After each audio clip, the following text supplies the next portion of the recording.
The air was still between them, the soft rustle of leaves the only sound that dared to intrude. He looked down at her, his gaze steady and unreadable, while she met his eyes with hesitant determination. "Can you spare me some time?" she asked, her voice low but firm. "There's something I need to tell you." Her words hung in the air, fragile yet filled with weight. It was a request, but beneath it lingered something deeper, almost like a plea. They stood face to face, framed by a garden awash in sunlight and color. Flowers swayed gently behind them, a cruel contrast to the tension coiling between their bodies. His hands rested casually in his pockets, posture composed and distant, while she stood stiffly, fists clenched at her sides. The silence between them stretched, heavy with everything that had been left unsaid. Her thoughts raced as her gaze flickered up to meet his again. If I tell Yonhyak about Nayoung, the idea burned at the edge of her conscience, terrifying yet tempting.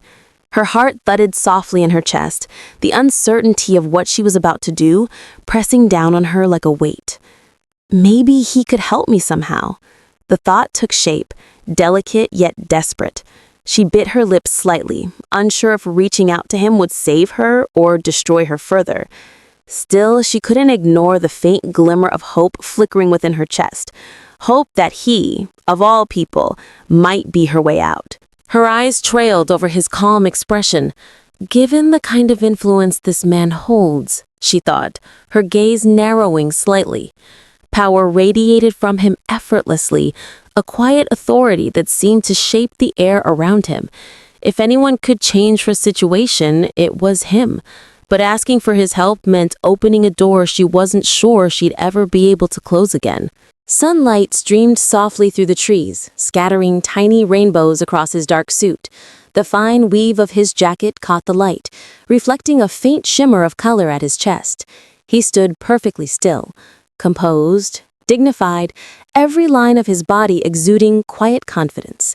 The sight of him, so untouchable, made her heart tighten. He didn't even have to speak.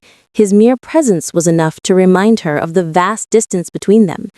His help might be more than I could ever expect, she thought, her mind spinning faster than she could control. She could almost see it. What might happen if she told him everything? Maybe he'd understand. Maybe, with his power, he could fix what had gone so terribly wrong. The single word slipped from her lips, trembling with both hope and fear. "I have nothing to say to you." His voice cut through her hesitation, sharp and cold. He didn't even let her finish.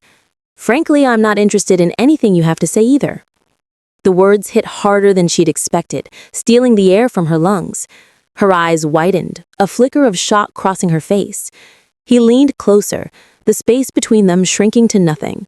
His gaze bored down on her, unwavering and unreadable. Under the night sky, his tone stayed calm but unyielding, leaving no room for argument. She met his stare, unable to look away. The air felt charged, heavy with emotions neither dared to name. Hurt, pride, regret, and something dangerously close to longing. "I'll be going now," he said finally, straightening his posture, his voice clipped and cool. He turned to leave, his figure moving away with deliberate calm. "Wait," she called out, her voice breaking through the silence as she took a step forward. The desperation in her tone echoed faintly in the garden, mingling with the rustle of leaves and the distant hum of the afternoon breeze. The sound of his footsteps echoed steadily across the courtyard. Clump, clump, each step deliberate, unhurried. The sunlight caught on his dark hair as he walked away, his back straight and unreadable. There was something final in the rhythm of his stride, as if each step was sealing a door between them that could never be reopened. She stood still among the garden's soft colors, the wind teasing strands of her red hair. For a long moment, she didn't move. Her gaze followed him silently, watching his retreating figure disappear into the building. The morning light filtered through the trees, warm and indifferent, making the moment feel both beautiful and unbearably distant. The sharp click of the doorknob broke the quiet. Her hand trembled slightly as she pushed it open. The sound escaped her lips before she could stop it, a whisper of exhaustion and regret. The door creaked softly, echoing the heaviness in her chest. Her head bowed, eyes closing for a brief moment as she exhaled. I was too hasty earlier, she thought, her voice echoing in her mind. Regret pulled like a shadow behind her ribs. The scene replayed in her head, the tension, his cold words, her own trembling voice, and every detail stung. Her fingers brushed against the edge of her sleeve as she murmured inwardly, I should have explained things properly. The admission felt heavy, like a confession whispered to the air. She pressed her lips together, realizing that if she'd just taken a moment longer to think, to speak clearly, maybe things wouldn't have gone so wrong. Her hand trembled slightly, then curled into a tight fist by her side. Determination burned through the uncertainty clouding her heart. If I just talk to him, he'll listen, she told herself, as if saying it out loud might make it true. The faint sound of her own pulse filled her ears. She wasn't ready to give up, not yet, not when there was still a chance to fix what had broken. Her fingers tightened, nails biting into her palm as her resolve hardened. I just can't give up yet, she thought. Even if the last conversation had left her shaken, she refused to let despair win. There was still something she needed to say, something that could change everything. Echoes of voices drifted through her memory, faint but clear enough to sting. Young-hik, wait for me. Let me show you around the house. And then his cold, detached reply, I'm fine on my own. The reminder sent a small ache through her chest. Those words had always carried distance, a wall she had never quite been able to climb. She blinked, snapping back to the present.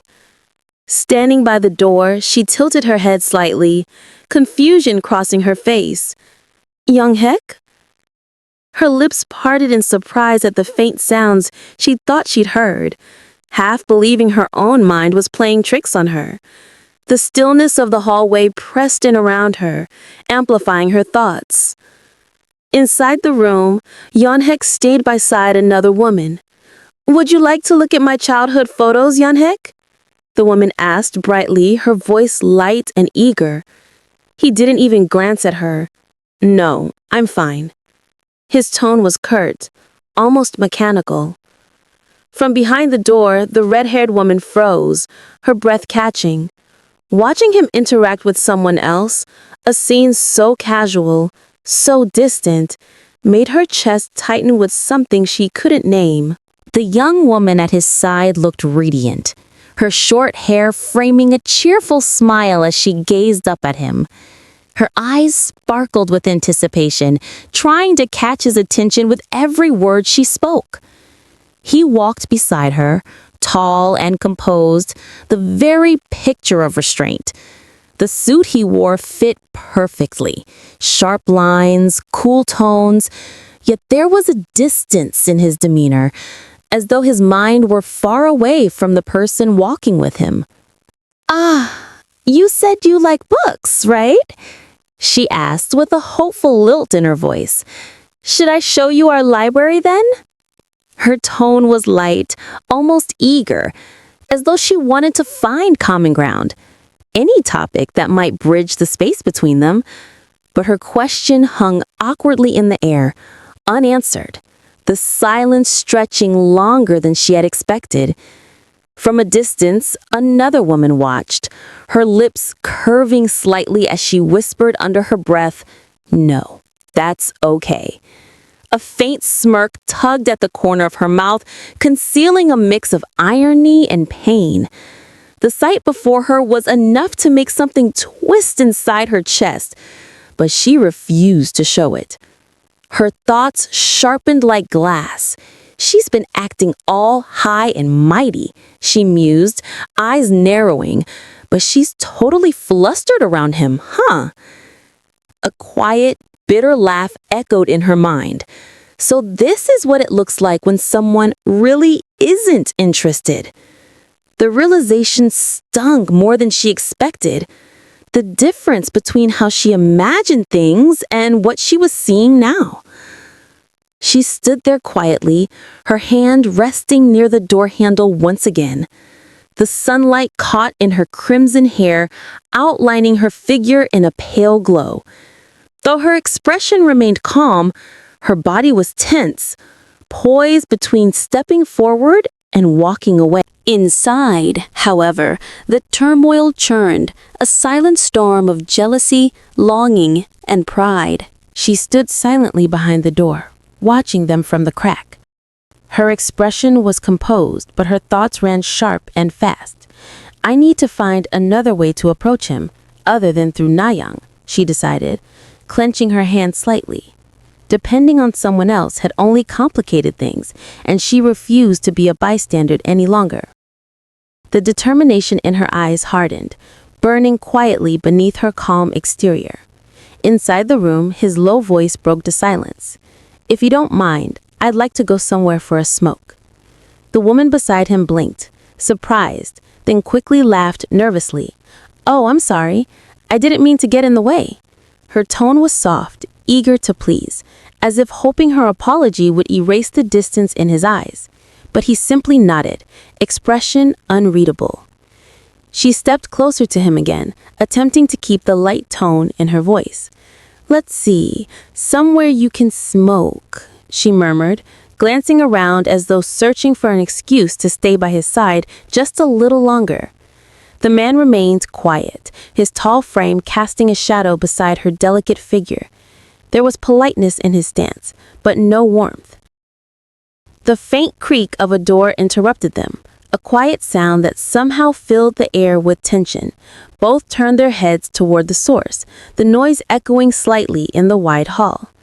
And then she appeared, stepping into the light with steady grace. The red-haired woman met their eyes without hesitation. For a heartbeat, no one spoke. Na-young froze, surprise flickering across her face. Young Yolskais, calm but sharp, shifted toward the newcomer. The sudden meeting of eyes carried unspoken words, a collision of past regrets and unresolved emotion, leaving the air between them heavy and still. Na-young blinked in surprise, her voice soft and uncertain as she spoke. "So-young?" The red-haired woman paused, momentarily caught off guard by the sudden attention. Then she smiled lightly, her tone smooth and calm. "Oh, sorry," she said, as if her unexpected entrance was nothing more than a coincidence. The air between them shifted, polite on the surface, yet tense underneath, like the calm before a storm. So-young stepped fully into the room, her long wavy hair cascading over her shoulders, glowing faintly under the light. Her expression was serene, almost radiant, but there was something unreadable behind her poised smile, a quiet confidence that made it hard to tell whether it was sincerity or subtle provocation. "I didn't know you were here," she said, lowering her gaze slightly, the corners of her lips still curved with effortless grace. Her words sounded courteous, but the gentle lilt in her voice hinted otherwise. It was a delicate dance of manners and meaning, and everyone in the room felt it. The man watched her closely, his expression calm, but his mind turning. "She didn't know we were here," he thought, brow furrowing ever so slightly, even though she was in the next room. His gaze followed her every movement, his instincts quietly questioning the timing of her appearance. Then, just barely, a smirk tugged at the corner of his lips. It wasn't amusement, not entirely. It was the look of someone who understood far more than he let on, someone who saw through the polite facade and found it intriguing. The faint curve of his smile carried both curiosity and challenge, leaving the tension in the air to thicken ever so slightly.